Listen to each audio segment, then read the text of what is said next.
What up, y'all? It's Ttar, and today we're carrying on covering X and Y's scrapped files. These are apparent leaks of stuff that was scrapped from the true original story of X and Y. So you get a glimmer of what Game Freak was really planning in these files. And in the first two videos we did covering this, we started off not believing it, but realizing something about it, which is that, just to summarize for y'all, while this post did come out in 2014, it started predicting things that wouldn't happen until years later in Pokemon.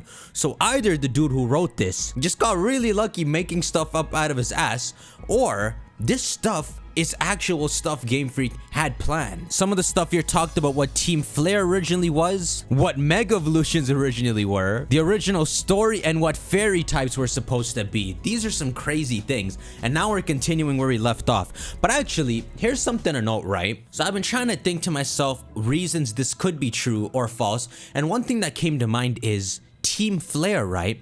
The name Team Flare talks about solar flares in its name, right? Why else would it be called Team Flare? The fact that Team Flare has this odd name and you never really learn why they're called Team Flare at the end of the day makes it interesting that Team Flare was supposed to be related to outer space in Pokemon. Maybe the original story was they came to Earth because something was happening. It's a classic story, right? Something's happening on an alien planet, so they gotta come to Earth to take his resources and all. Compared to Team Aqua and Magma, right? The way they're dressed, appropriate to what they're trying to accomplish. Team Flare's dressed in red. It's irrelevant to Xerneas and Yveltal, to Zygarde too. When really was Team Flare dressed that way for in the original script, I wonder? And yeah, that's one thing to keep in mind, my dudes. We're gonna keep going. At one point in development, there was a planned Year of Luigi content requested by Nintendo, which was the original purpose of the scary house on Route 14. Alright, so it's been a bit, but the Year of Luigi was 2013, which was because in 1983, that's when Mario Bros came out with Luigi as the second character. So 30 years after his first game, that's what they made the Year of Luigi.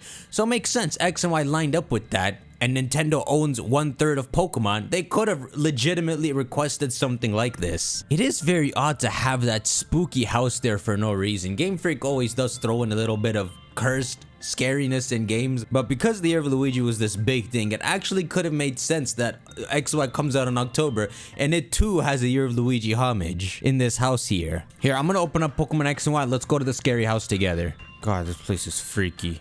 Is this really the house here? So I'm assuming this man not gonna talk to us this time?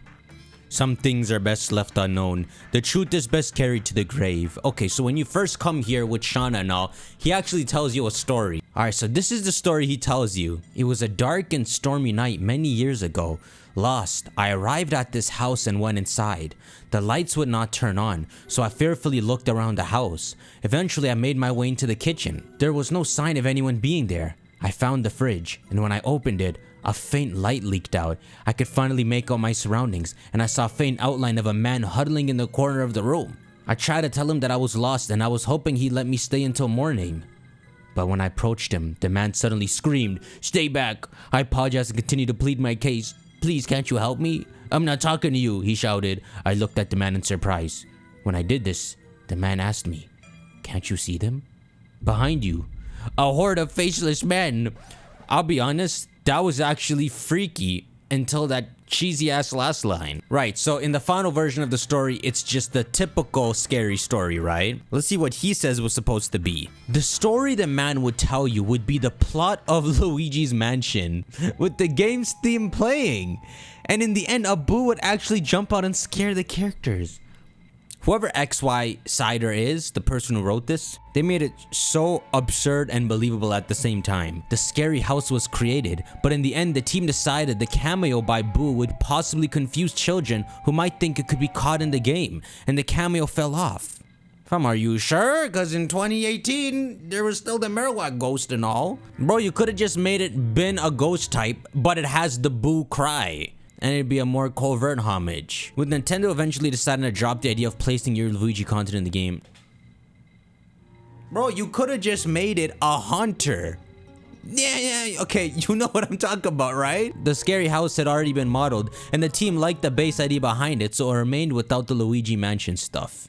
Nintendo has like no willpower. At the first inconvenience, they're like, bro, no, we can't do this. You know, it depends how much time you give Game Freak and all to work on these things, but you could have had a certain hunter cry out at them, right, with the boo cry, and then they could have made it a catchable Pokemon later. Something like around the strange house area in Route 14 here, after the post game, if you come back, you can find one hunter in the grass, and it like has a green hat on.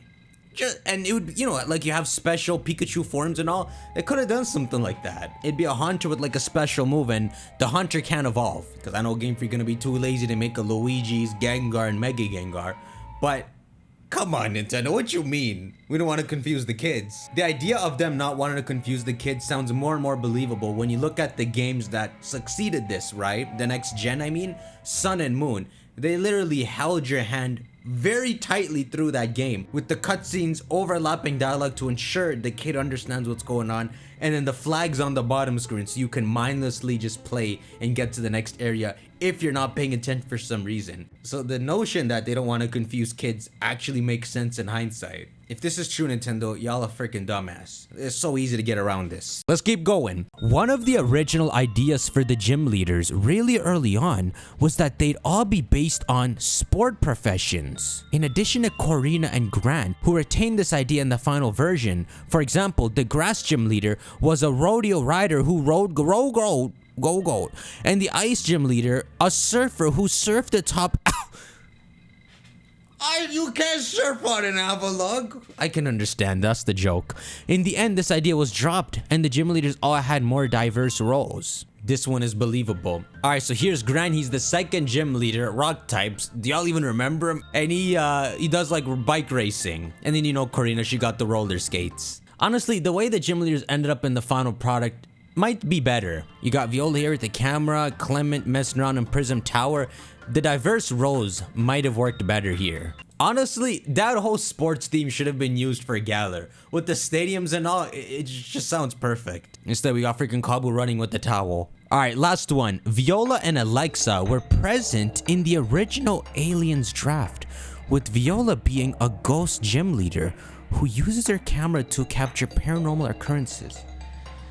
I'm so mad at this. You see, Viola and Alexa are these odd characters that just stand out. They put some proper backstory to these characters, but they weren't important characters at all at the end of the day. So we just talked about her, right? Viola's the first gym leader with the camera. She got the studio lights and everything. And there's all kinds of lore for her. Her sister's the one who gave her camera for her birthday. And she got all kinds of famous photographs you could see in the Santulin gym at the start. Her sister especially is useless. I mean, look, she has her own trainer model and everything here. She talking about the professor. It sounds like they had her modeling already and something planned for her. All she is some journalist. She gave the XP share and that's it. But look at her design and all. She got the headset, way too much unusual detail just put into these two characters.